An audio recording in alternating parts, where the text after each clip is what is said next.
Assalamualaikum warahmatullahi wabarakatuh. Nama saya Alivia Katrunada, mahasiswa semester 1 jurusan Sistem Informasi STEMIK Indragiri. Melalui video ini, saya akan memaparkan karya ilmiah saya yang berjudul Dampak Pandemi COVID-19 terhadap Kewajiban serta Hak Negara dan Warga Negara.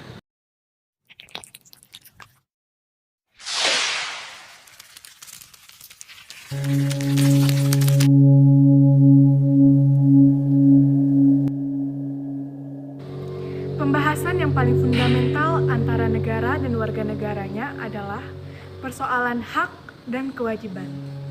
Kesehatan merupakan hak asasi manusia mendasar yang sangat diperlukan untuk melaksanakan hak asasi lainnya. Pada tahun 1946, WHO menyampaikan bahwa memperoleh derajat kesehatan yang setinggi-tingginya merupakan suatu hak asasi untuk semua jiwa di seluruh dunia. Hal ini semakin dipertegas dengan pernyataan umum dari Komite Hak-Hak Ekonomi, Sosial, dan Budaya yang menyatakan bahwa hak fundamental yang mesti didahulukan demi terlaksananya hak asasi yang lain adalah hak kesehatan. Upaya mencapai keseimbangan antara hak dan kewajiban, masing-masing perlu mengetahui posisi diri. Sebagai seorang warga negara yang baik, kita patut tahu hak dan kewajiban. Begitupun dengan pemerintah, harus paham mengenai hak dan kewajibannya. Hak atas kesehatan telah diatur di dalam Undang-Undang Dasar 1945, Pasal 28H ayat 1, yang berbunyi, "Setiap orang berhak hidup sejahtera lahir dan batin, bertempat tinggal, dan mendapatkan lingkungan hidup yang baik dan sehat, serta berhak memperoleh pelayanan kesehatan." COVID-19 adalah penyakit menular yang mengakibatkan infeksi saluran nafas pada manusia. Penyakit ini disebabkan oleh jenis coronavirus terbaru.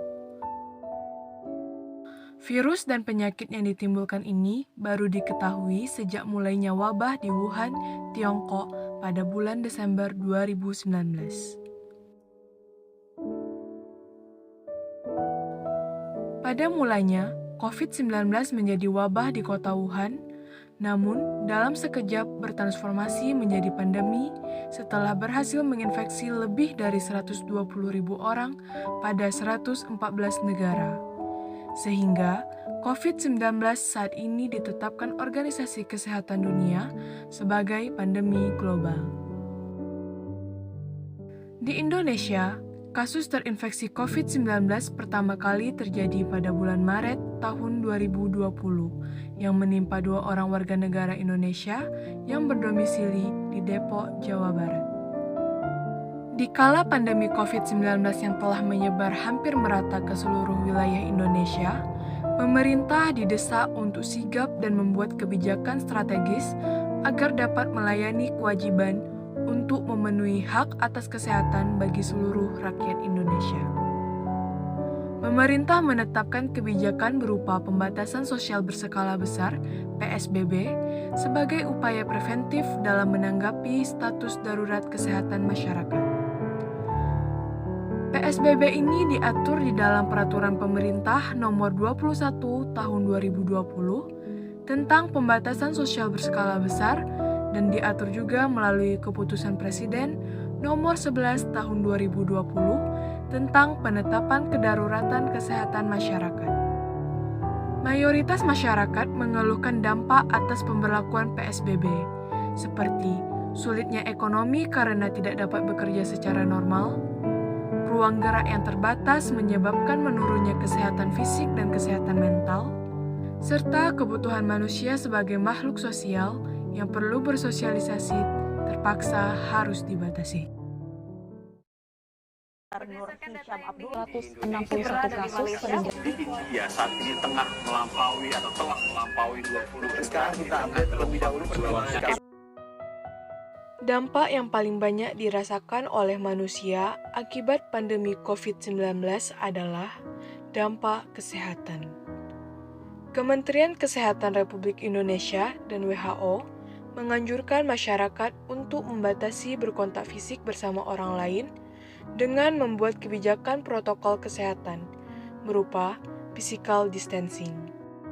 Upaya ini diterapkan dengan tidak bepergian ke tempat ramai seperti pusat perbelanjaan, tempat wisata, restoran, dan pusat olahraga. Menghadapi banyaknya perubahan perilaku hidup secara mendadak ini, membuat banyak orang menjadi parno karena kesepian tidak dapat leluasa bersosialisasi. Hal ini berdampak pada kesehatan mental yang menurun, sehingga kesehatan fisik pun turut melemah karena terbatasnya ruang gerak.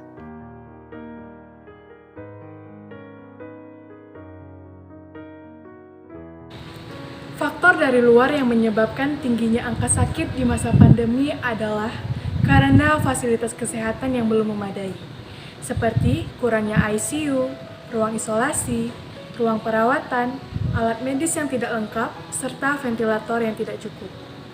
Selain itu, kurangnya jumlah tenaga medis juga menjadi faktor rendahnya kemampuan fasilitas kesehatan dalam menangani COVID-19.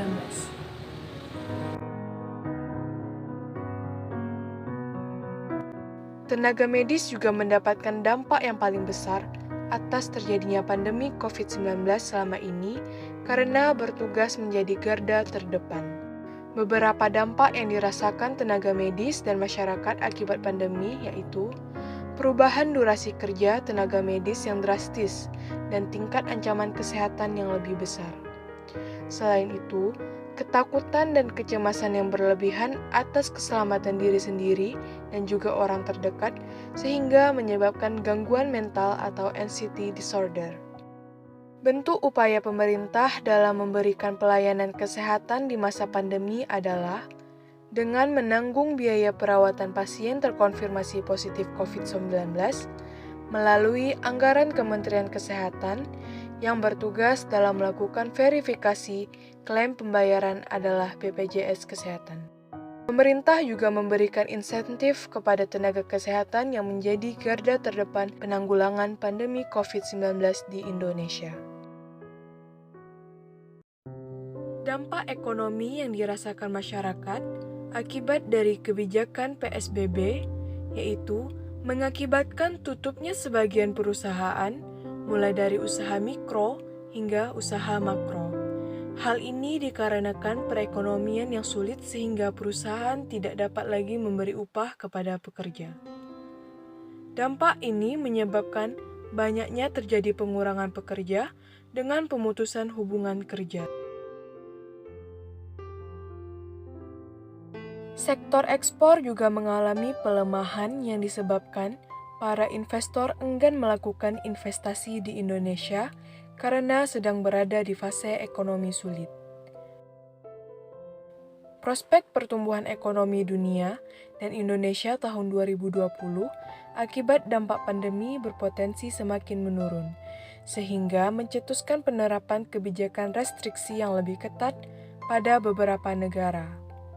Akibatnya, hal tersebut dapat berpengaruh pada rendahnya sentimen investor terhadap pangsa pasar sehingga kondisi pasar menjadi kurang stabil. Akibat lain dari pembatasan mobilitas menyebabkan menurunnya pendapatan dan kesulitan dalam memenuhi kebutuhan hidup, khususnya masyarakat yang bermata pencaharian di sektor informal. Akibatnya, terjadi penurunan daya beli yang artinya masyarakat tidak mampu membeli bahan kebutuhan harian. Sektor usaha di luar sektor penyedia kebutuhan dasar juga merasakan dampak dari PSBB. Hal tersebut terjadi karena menurunnya kinerja perusahaan dan juga menurunnya omset yang cukup signifikan. Sementara itu, beberapa sektor yang masih diizinkan untuk beroperasi juga mengalami penurunan permintaan pasar. Hal ini dikarenakan regulasi yang membatasi pergerakan serta aktivitas perusahaan dan perkantoran sepanjang PSBB diberlakukan. Tingginya lonjakan pengangguran di masa pandemi COVID-19 ini Pemerintah berinisiatif membuat kebijakan dalam upaya melindungi hak-hak para pekerja. Pertama, kepada para pekerja UKM dan sektor informal yang terkena PHK akibat pandemi, akan diberikan penyesuaian kartu prakerja. Kedua, kebijakan pemerintah kepada para pekerja di sektor formal yang terkena PHK dengan menggolongkannya ke dalam peserta bantuan penerima jam sostek. Melalui surat edaran nomor SE 13 tahun 2021 tentang pembatasan pelaksanaan kegiatan keagamaan di tempat ibadah itu, saya berharap umat beragama tetap bisa menjalankan aktivitas ibadah sekaligus terjaga keselamatan jiwanya. Sejak kehadiran COVID-19, kegiatan ibadah wajib maupun sunnah terpaksa dibatasi karena masyarakat dituntut untuk menghindari diri dari kerumunan. Adanya rukhsah atau keringanan dan juga kaidah dalam beribadah pada masa pandemi untuk menghindari kemudaratan dengan tujuan mencapai maslahat. Salah satu bentuk keringanan beribadah diantaranya seperti tidak melakukan sholat atau ibadah lainnya di tempat ibadah umum. Bimbingan dan penyuluhan agama dapat dilaksanakan dengan tetap menimbang situasi dan kondisi di masa pandemi COVID-19. Penyuluh agama diharapkan dapat menenteramkan masyarakat sesuai kaidah agama di situasi pandemi.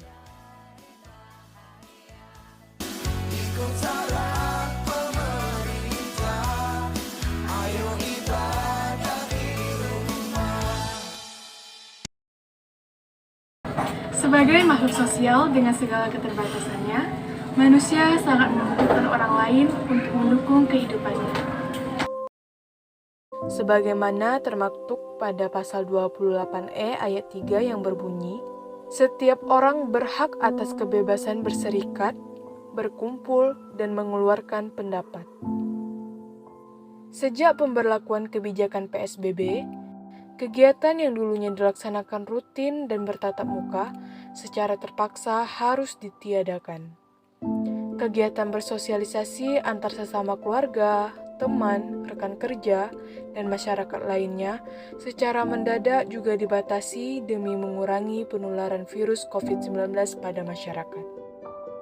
Beberapa dampak yang dihadapi oleh lapisan masyarakat dan pemerintah pada sektor sosial dan budaya akibat terjadi pandemi COVID-19 di antara lain, berkurangnya kegiatan keagamaan seperti melangsungkan ibadah berjamaah di tempat ibadah umum, ditiadakannya kegiatan peringatan hari-hari besar seperti peringatan Hari Kemerdekaan, dan terputusnya silaturahmi antar keluarga jauh karena adanya pelarangan pulang kampung. Meningkatnya kasus perceraian di Indonesia karena masalah ekonomi yang semakin sulit sebab pandemi, pengasingan dan diskriminasi yang dialami tenaga medis oleh lingkungan tempat tinggalnya karena stigma masyarakat terhadap potensi penularan virus. Kebijakan-kebijakan yang telah diambil pemerintah dalam upaya penanggulangan pandemi COVID-19 sepantasnya dapat diapresiasi oleh masyarakat. Hal ini menunjukkan kesigapan pemerintah untuk melindungi segenap warga negaranya dari virus mematikan ini. Kebijakan yang dibuat juga dalam upaya menjaga hak-hak warga negara dan menjalankan kewajibannya sebagai pemegang jabatan. Di sisi lain, kita juga mengharapkan semoga pemerintah dapat mengevaluasi kembali kebijakan yang telah ditetapkan untuk meminimalisir segala dampak yang ditimbulkan. Mari kita berdoa bersama agar pandemi COVID-19 segera berakhir sehingga kita dapat hidup normal kembali. Tetap terapkan protokol kesehatan dan ikuti anjuran pemerintah untuk vaksinasi COVID-19. Saya selaku penulis mengucapkan terima kasih kepada dosen pengampu, yaitu Bapak Mu'anif Ridwan SPDI MH atas bimbingannya. Semoga video ini bermanfaat dan mengedukasi para pendengar. Salah dan khilaf mohon dimaafkan. Saya izin pamit undur diri. Wassalamualaikum warahmatullahi wabarakatuh.